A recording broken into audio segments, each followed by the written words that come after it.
Hola y bienvenidos a este canal. Os voy a poner unos vídeos, os voy a ir subiendo vídeos sobre la vida de Santa Gema Galgani, la primera santa del siglo XX. Esta vida está sacada del libro del Germán de San Estanislao y Basilio de San Pablo.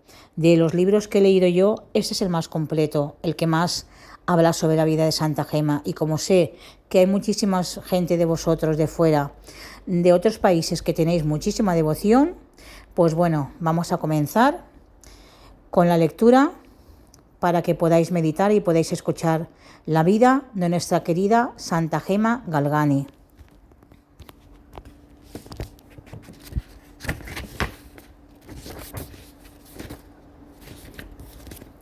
Primera parte, la historia de su vida. Capítulo 1. Nacimiento de Gema. Virtudes de una niña.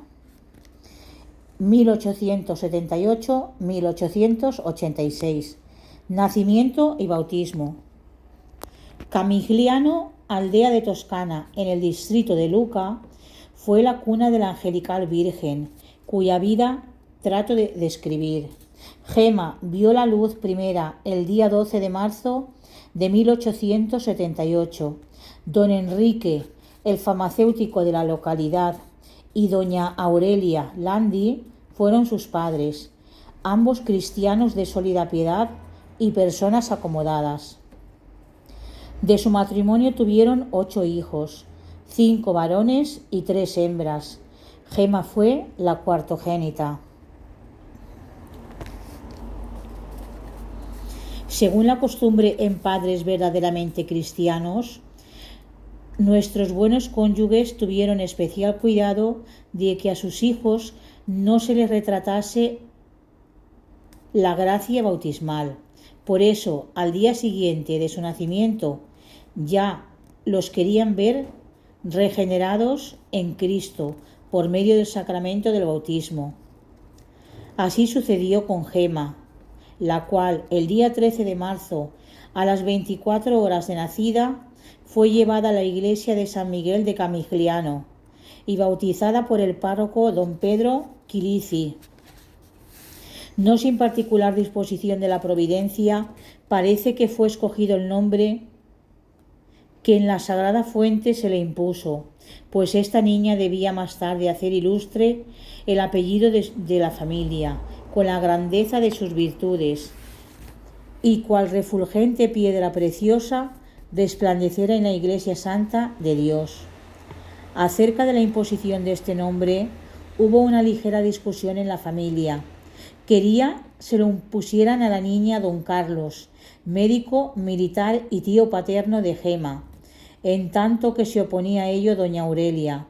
Intervino en la discusión don Olivo Dinelli, párroco de Gragnano. ¿Por qué no quiere que se imponga a la niña el nombre de Gema?, preguntó a doña Aurelia.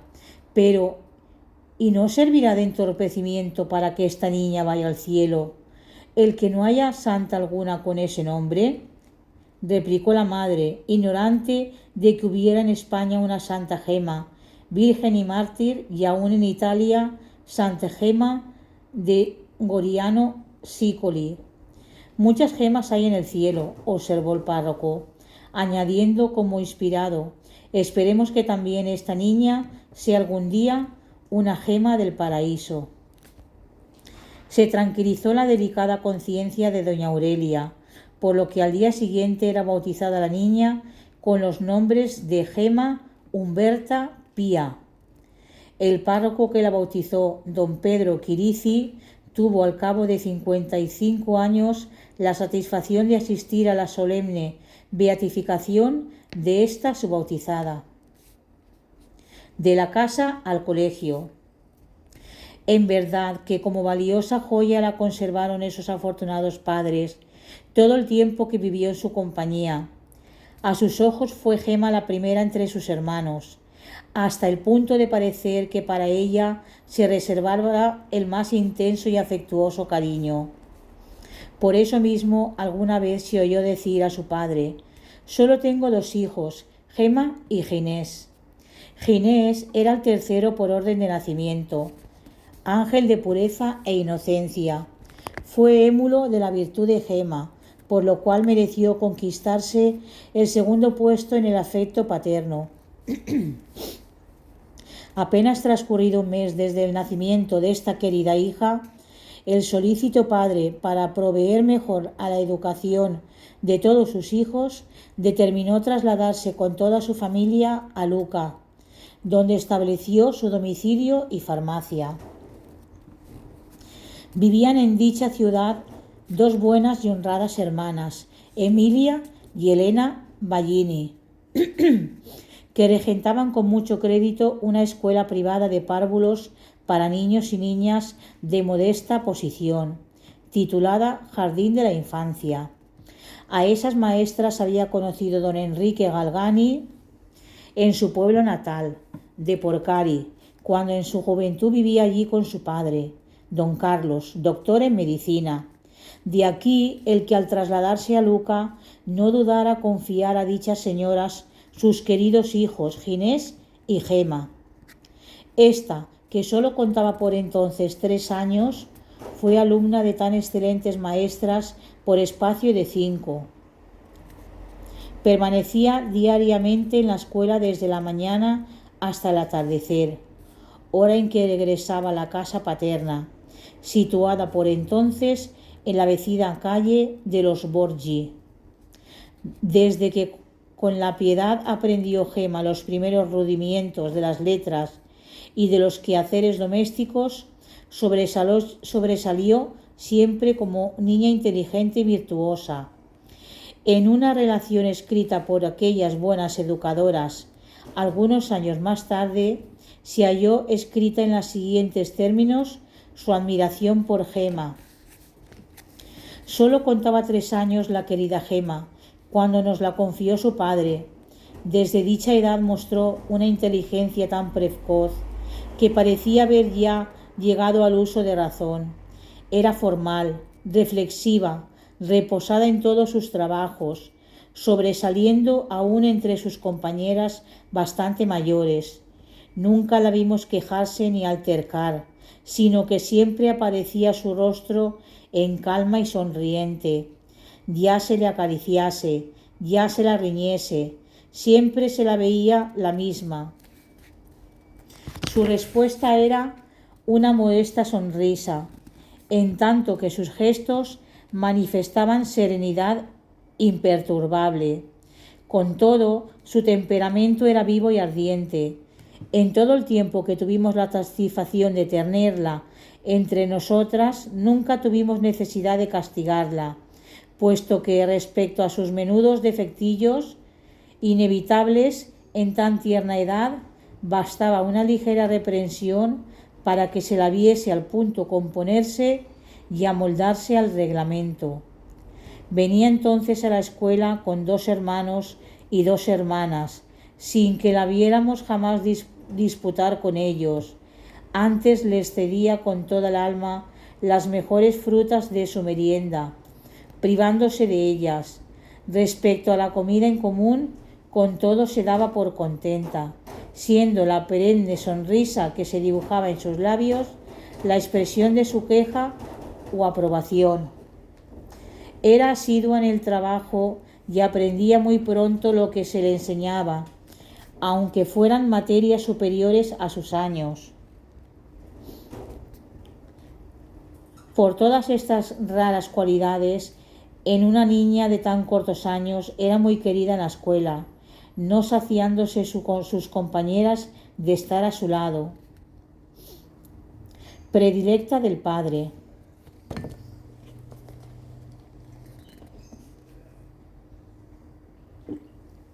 Don Enrique, su padre, seguía con atenta mirada los rápidos progresos de su Gema en la virtud y el estudio, y bendiciendo a Dios por ello, sentía crecer de día en día la ternura hacia esta hijita. En tiempo de vacaciones y aún cada tarde al llegar a casa preguntaba por Gema, señalándole los familiares el aposento donde la encantadora niña permanecía retirada, bordando, estudiando o rezando, hasta el extremo que no padecía estar en casa.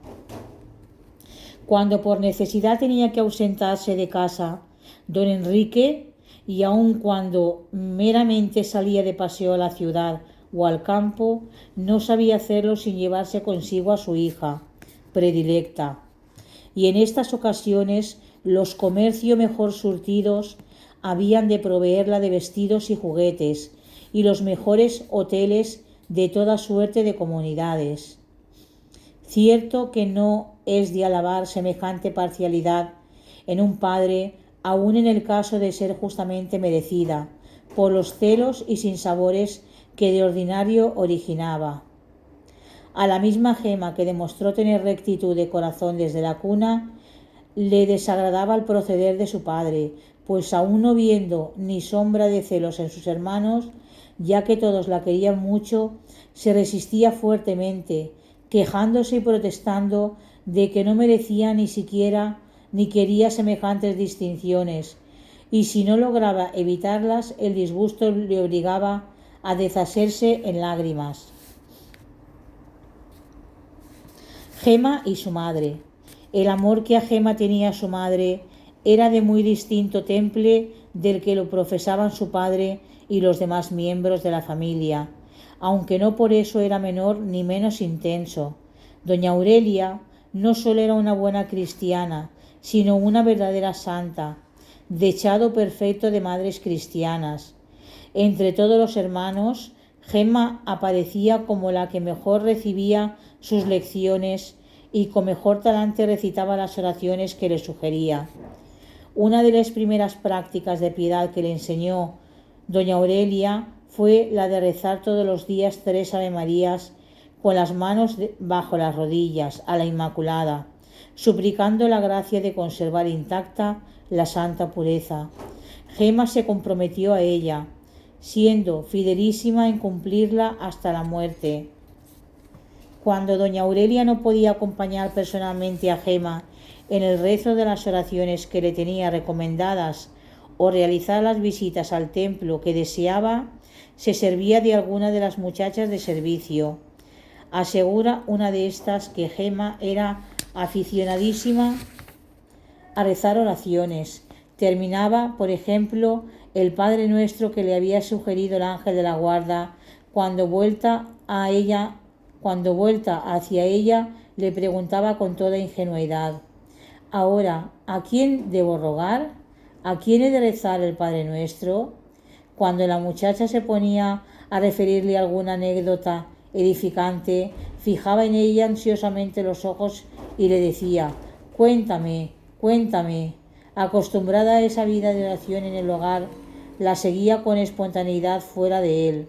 La llevaron a pasar unos días en la aldea de Porcari, cuando tal vez no había cumplido los 5 años.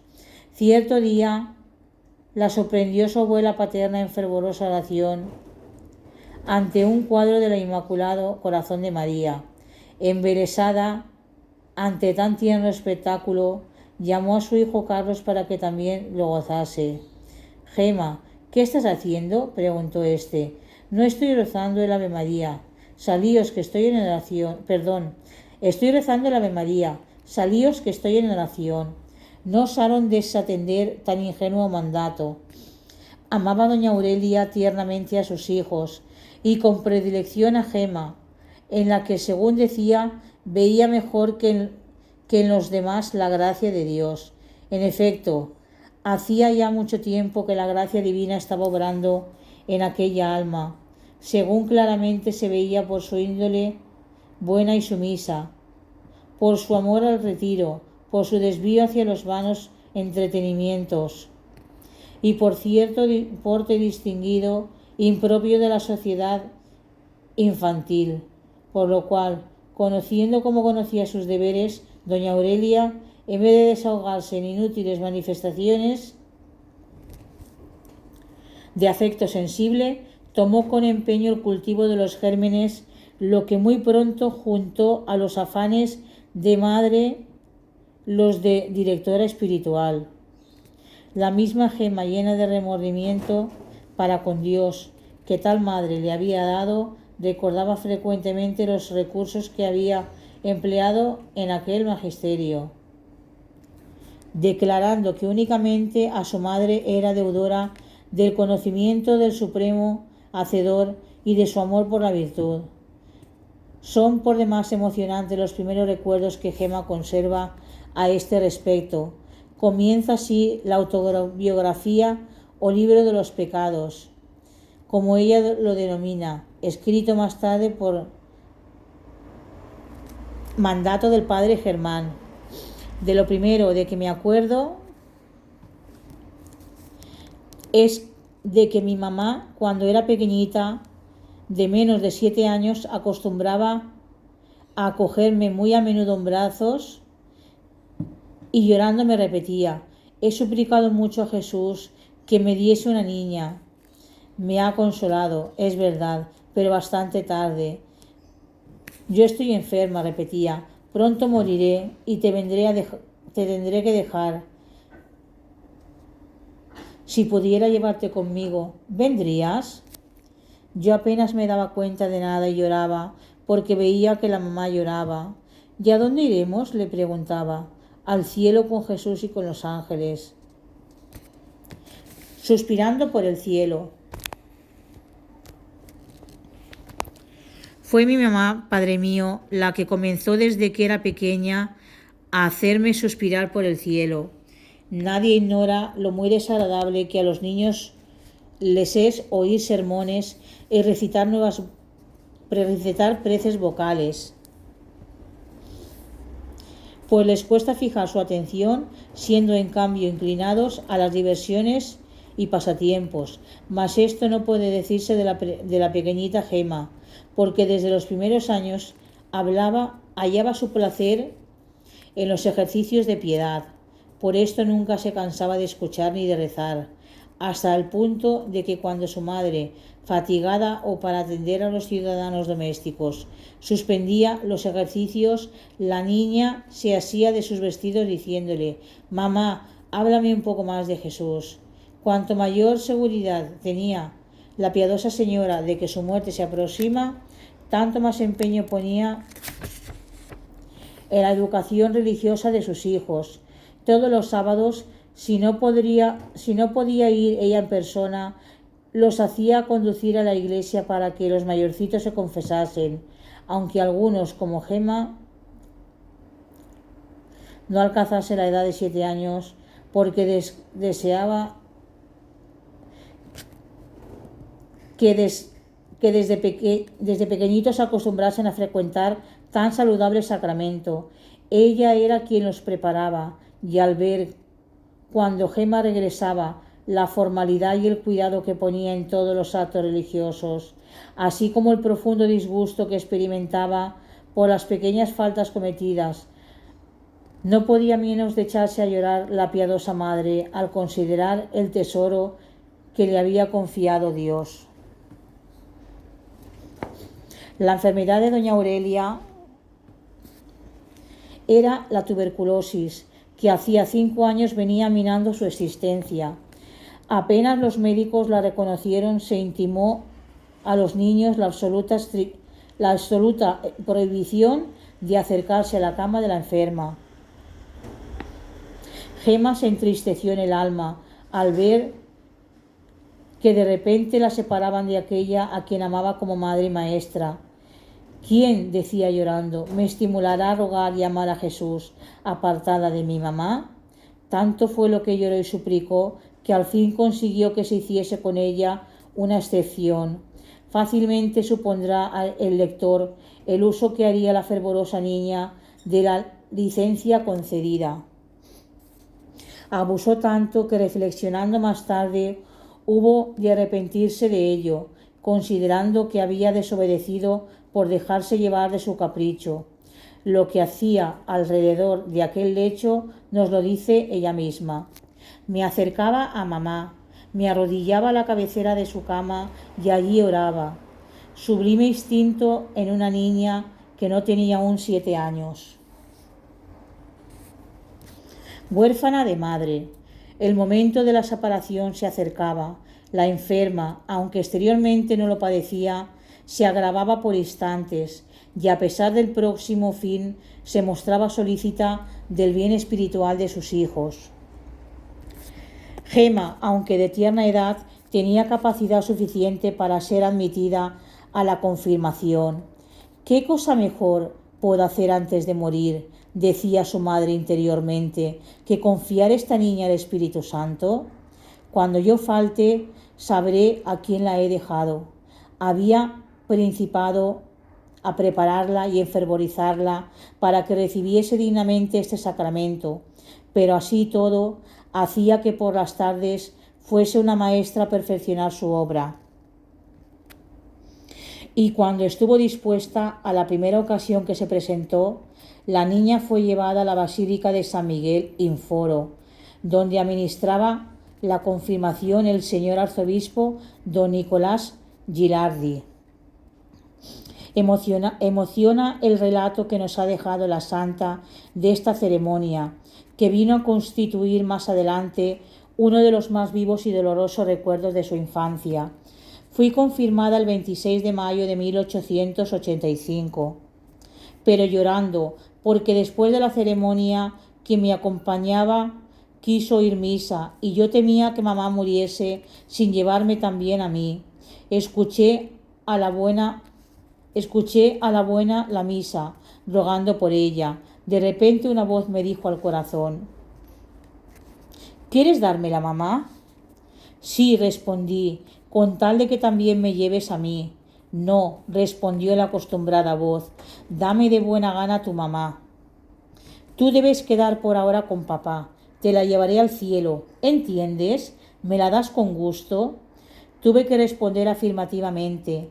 Acabada la misa fui corriendo a casa. Dios mío, miraba a mamá y lloraba sin poder contenerme. Esta es la primera locución celestial de que tenemos noticia con relación a Gema. La circunstancia de la confirmación, esto es, del descenso del Espíritu Santo en aquella alma inocente, es un buen argumento para inducirnos a creer que él, sin duda, fue el autor de tales palabras, cuya verdad confirmaron más tarde los hechos. Al volver a casa encontró a su madre moribunda. Arrodillóse junto al lecho, derramó lágrimas amargas arrancadas por el dolor, rogó con el corazón anhelante y declaró que no quería abandonar su cabecera, porque deseaba recoger los últimos suspiros de la autora de sus días. Con todo, la enfermedad atajó sus pasos, por lo cual doña Aurelia sintió una ligera mejoría, mas fue de muy corta duración. Por fin la enferma se agravó de nuevo, sin dejar esperanza alguna de salvación. Gema proseguía siempre amorosa junto al lecho, sin querer apartarse de él.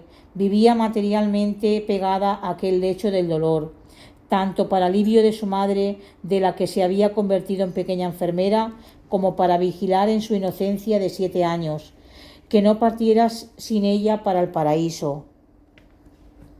Arrodillada a su cabecera nos dice: estaba yo rogando siempre, pero llega un momento en el que el padre, que ve una y otra vez como su hija se echa al cuello de su moribunda madre para besarla, no tiene ya valor para permitir que siga junto a su esposa, temeroso de que antes que ésta fallezca Gema. Hasta aquí la lectura de hoy. Mañana o en otro momento continuaremos con este capítulo de la infancia de Santa Gema Galgani, del nacimiento y su infancia. Ave María Purísima, sin pecado concebida. En el nombre del Padre, del Hijo y del Espíritu Santo. Amén.